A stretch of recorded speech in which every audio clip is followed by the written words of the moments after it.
Welcome back to the podcast. So, as I'm recording this, we are entering fall, and I really do love this season because I know it's super basic, but it really does bring a natural sense of rhythm.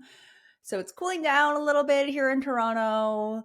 The sun's setting a little earlier, and it really does feel a little bit like there's a collective grounding, right? People are slowing down, we're paying attention, we're checking back in, and I just love, love, love September. I think it's like the back to school slash back to work energy. And I'm also like a Libra. So we're entering Libra season. So there's a little bit of like, hey, represent there as well. And it's really that kind of refresher theme this time of year that inspired today's episode. So today I'm going to be talking about top 5 morning habits for PCOS, because I think the way that you start your day can really shape what follows, right? So your energy, your mood, your appetite, and even how your body responds to stress. And as I'm going through this, I want to say that like it doesn't have to be perfect by any means.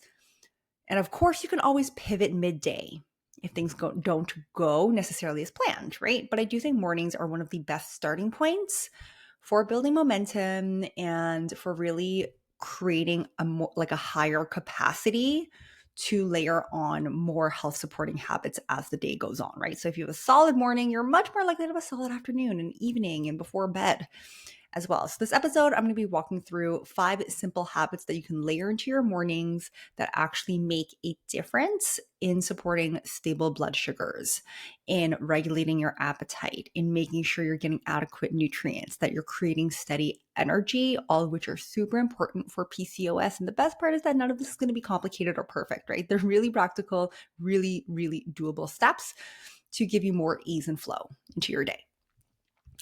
And these are actually all tips that you'll learn how to do and prioritize and implement through the PCOS recovery program. So, as I'm saying this, we are gearing up for our fourth cohort, which is starting September 24th. So, I'm super, super pumped about that. This is our fourth cohort.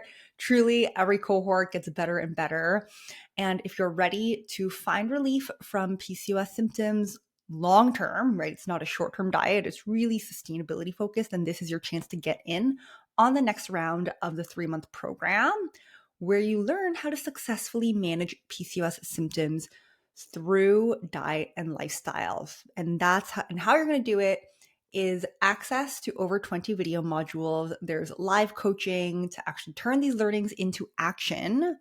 You're going to get daily chat support, and there's going to be a great community of people with PCOS who just get it, right? And who can listen and share their best tips, and you really support and grow each other. There's meal plans and lots of great practical tools too. So we already have a few waitlist pre-registrants already. So I am thrilled. I know this cohort, the back to school, the back to work, the September energy, the fall cohort is always awesome. And it's a really, really beautiful space for people to learn and grow together and build these lifelong healthy habits as the world slows down around us a little bit too. So anyway, super exciting. I'm going to be linking the registration below, and we start in 2 weeks. So September 24th.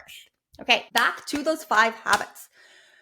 So the first morning habit for PCOS, and the simplest but the most overlooked, right, is starting with hydration. And I know it's not super sexy, it doesn't sound super fun, but for 3 reasons. 1, it helps manage your cortisol levels. 2, digestion. And 3, blood sugar control. And I'll go into each of these one by one.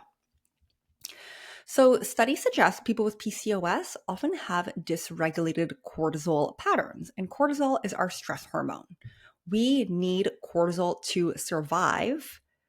But with PCOS, it may fluctuate in unusual ways that aren't ideal, right? So hydration, especially in the morning, can actually help support regulated, stable cortisol levels that are more balanced throughout the day. Right? 2 is water also plays a role in digestion. So there is something called the gastrocolic reflex, and this is a normal, involuntary physiological response to mainly eating, but also to drinking water that stimulates our colon motility, meaning that it creates that urge to poop, right? So you poop, you make more room for food in your stomach. Big meals, we'll talk about breakfast soon, but water, for many, that morning glass of water helps kickstart the digestion, kickstart the gastrocolic reflex along with their breakfast and prevent that sluggishness. So if you're someone who really struggles with like slower gastric motility, maybe there's a little bit of constipation, you don't feel like you're fully evacuating, start with doing an assessment of the bare bones basic, which is water, because our stools are also 70% water too, right? So it's going to trigger those muscular responses. It's going to help soften your stool so it's not dry, right? Our colon will reabsorb water from it. So it's going to be hydrated, it's going to be firm, and it's going to be able to pass quickly and comfortably. And also, don't forget that we are fasting overnight for like 8 hours, right? That's like 8 hours you're not drinking water because you're like sleeping, right? Hopefully it's 8 hours. Hopefully we're getting a decent amount of sleep. And you're losing water though through that time, through your breath, your breathing, you're sweating in your sleep, right? So most likely you are a little bit dehydrated in the morning, and replenishing that is so important for our digestion, our cortisol levels, but finally our blood sugars as well, which is a foundational piece of PCOS management. So dehydration can cause blood sugars to rise because when you lose water, the glucose, so the sugar in your blood, actually becomes more concentrated, right? So there's higher concentration of sugars in your blood, leading to higher blood sugars. And thus the insulin response is a little bit elevated as well. So think of hydration as one of the easiest, cheapest tools, at least, here in the GTA, here in Canada, we are fortunate enough. I know this isn't the case in every part of the world, even like every part of North America, but we are fortunate enough to have safe, clean tap water. This is one of the cheapest, easiest tools to support your hormone health, your blood sugars, your digestion. So a practical tip is to keep a glass of water or a bottle next to your nightstand, or sometimes let's say like next to your toothbrush, insight in mind, or habit stacking. So you reach for it first thing in the morning, and even a few sips can make a difference as well, right? But aim for about 1 to 2 cups. Okay, so that's number 1. Number 2 is try to have a few minutes of me time in the mornings. And I know this one can feel like a luxury, especially for juggling kids, work, a packed schedule. Maybe you're commuting. Maybe you have you have a really early start to the workday through your shifts, right? So even carving out 5 minutes of just me time in the morning, just for yourself, can have a huge ripple effect, right? Because stress, and this includes both, like now we're talking more like mental stress management, but it could also include physical stress too, like high levels beyond our capacity, is actually a key driver of PCOS symptoms. Like we said, cortisol, when it's dysregulated or remains too high, is often present in bodies with PCOS, or is suggested to be present. It can worsen insulin resistance, disrupt your menstrual cycle. It can contribute to and worsen that chronic low-grade inflammation that's oftentimes found in many people with PCOS, right? And having just like a tiny, small pocket of quality me time is super grounding. It's in the vein of self-care. It can really help regulate your nervous system and get you in a bit of a solid mindset before all the responsibilities and outputs of the day is required of you, right? And me time, think of it as just like spending a ton of quality time with yourself, or just a little bit of quality time with yourself, right? Because you should be your first priority. So it can be like a meditation if you want. It can be 10 minutes, it can be 30 minutes, but it could also be like journaling 1 page next to your coffee, right? And another side note, yes, you can have coffee in the mornings if you have PCOS. It's not going to disrupt your hormones. More on that later. You just need it with hydration and an adequate breakfast. More on that next. But you could have like journaling with your coffee, or just set a quick intention for the day. You can sit in silence. Sometimes it's just like sitting and chilling before you check your phone or your emails. It could be stretching, a great one, because you're actually getting, some movements in there too, right? As a me time, or like stepping outside to get some fresher morning sunlight. And as we're entering cooler months, I really think like September, October is it's like my favorite time of year for morning walks, because it's just like so crisp. I'm so thrilled for this one personally. So whatever it is, it's really less about what you do and more about creating a moment where your body and your mind can check in before the rush of the day. Right? And I really, truly think that this is one of the most effective ways to build capacity for adding on those other health promoting behaviors throughout the day, right? So if you're someone who tends to get up and go, and you're like super efficient, you're rushing the responsibilities in the morning, but you're performing, right? I don't want to say rushing, but you're doing the thing. But sometimes you feel like you're completely spread thin and you're like half focused on 5 tasks at once. Just a little bit of me time. Ground yourself, get your priorities in order, focus on yourself. Quality time with yourself can make all the difference. Okay, so that's number 2.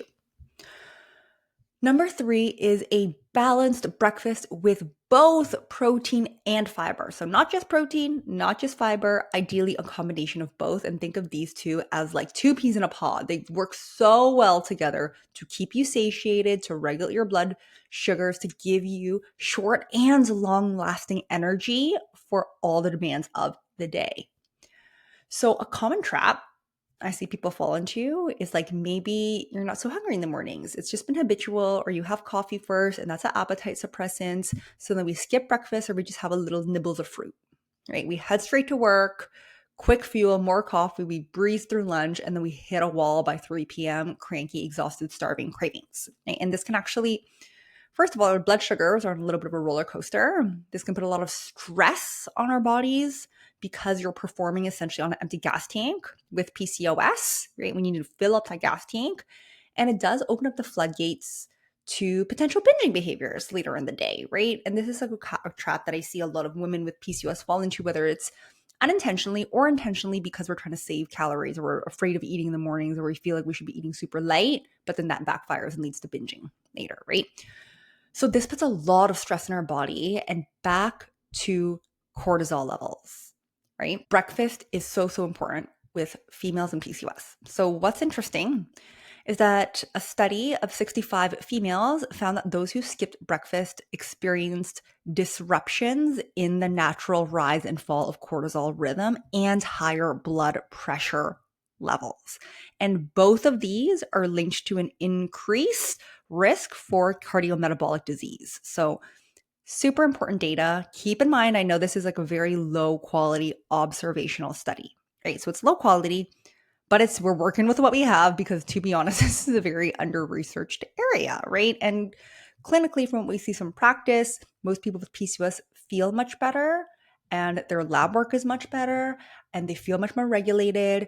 And even things like their trackers, like I have so many clients now who are using like the Oura Ring trackers, or they're tracking like their stress levels, their blood pressure throughout the day, their sleep quality, so much better immediate feedback when they eat breakfast. So super important there. So starting your day with protein and fiber helps with cortisol regulation. It fills your gas tank, right? Giving you steady energy for work, school, caregiving demands, and it supports your appetite regulation. So you're not starving come the next meal, you're just comfortably hungry, right? And your ghrelin, that hunger hormone, isn't like controlling your life. So think protein and fiber. That could be like eggs with toast and fruit. That can be Greek yogurt with some seeds and berries.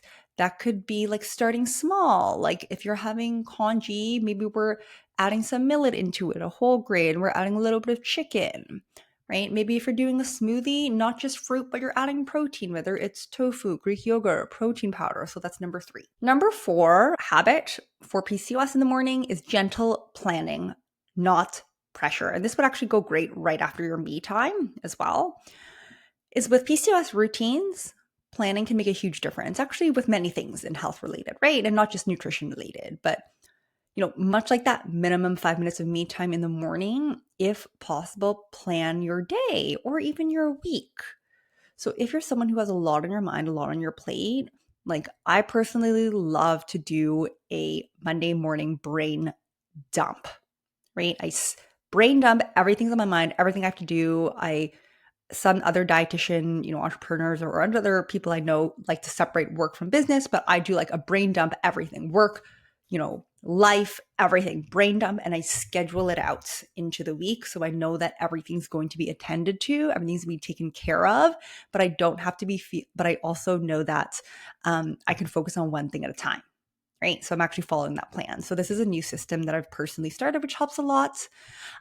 So whatever, it doesn't have to be that intensive for you. You could be planning out the day, planning out the morning, looking at your schedule. It could be super simple, but be careful not to fall into that rigid all or nothing thinking because that can backfire, right? So think of this more as like you're planning, you're setting an intention, you're structuring things, but it's flexible, knowing that sometimes life will throw you curveballs. So some practical examples of what you look like for PCOS and nutrition is like looking at your schedule in the morning and deciding when you'll fit in your meals so you don't end up skipping and crashing, especially for my work from home friends. Like, what am I eating today? Let me put that on my calendar, right?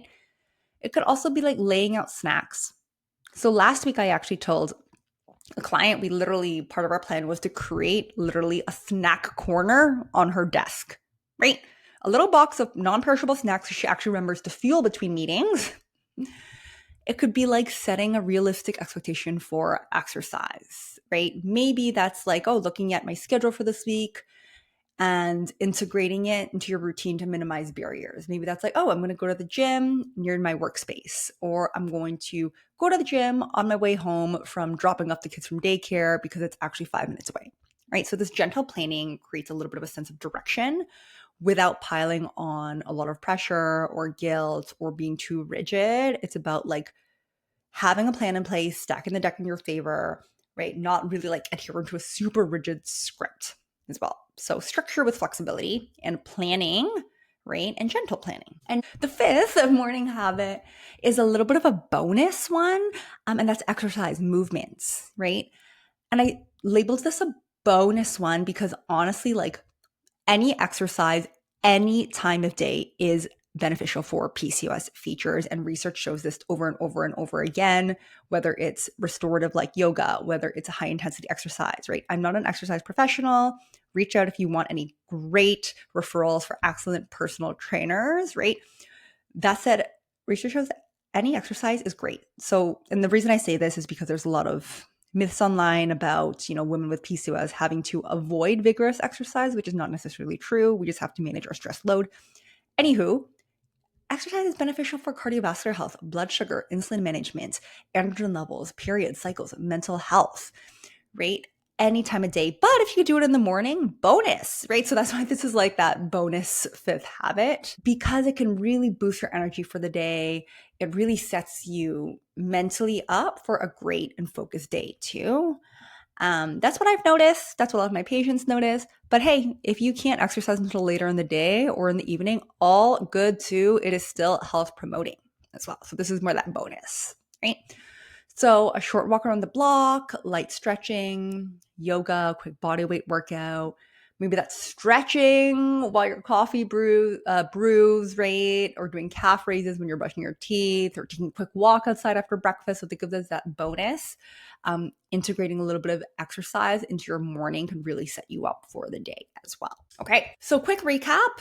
Remember that managing PCOS isn't overhauling your life overnight. It is small, consistent actions that add up over time. So hydrate first thing, carve out some me time, build a balanced breakfast, protein and fiber, do some gentle planning, and if you can, do some bonus exercise. And the truth is your mornings don't have to be perfect.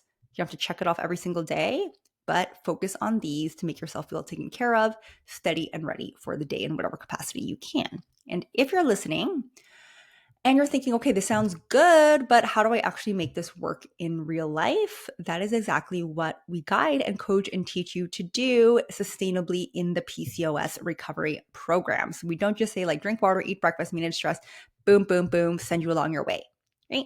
But we actually help you figure out those mindset blocks and push through them and make those shifts, like letting go of all or nothing thinking, like giving ourselves grace and compassion in this process. We also give you the science-backed practical tools, like the guidance on what actually is a nutrient eating pattern that's going to support insulin sensitivity, help you understand how to adapt your current routine and lifestyle to support your hormones, build those systems, routines, and meal plans that are going to help you and help you be able to stick with long-term. And this is all through coaching and live support that makes it doable, plus self-paced video module. So there's a ton of resources. It really is like, think of it as a one-stop shop to learn everything you need to know to manage PCOS with diet and lifestyle, alongside a super supportive community as well. Okay. So we are starting September 24th, and join us for 3 months of recovery. I'm going to be linking that below. Have a wonderful, wonderful, wonderful start to your fall. Hopefully, I should probably stop talking about how much I love it, but you know what? It is really the greatest time of year. So I hope you have a wonderful September. Have a great start to this like secondary new year, and I'll catch you next time. Bye, everyone.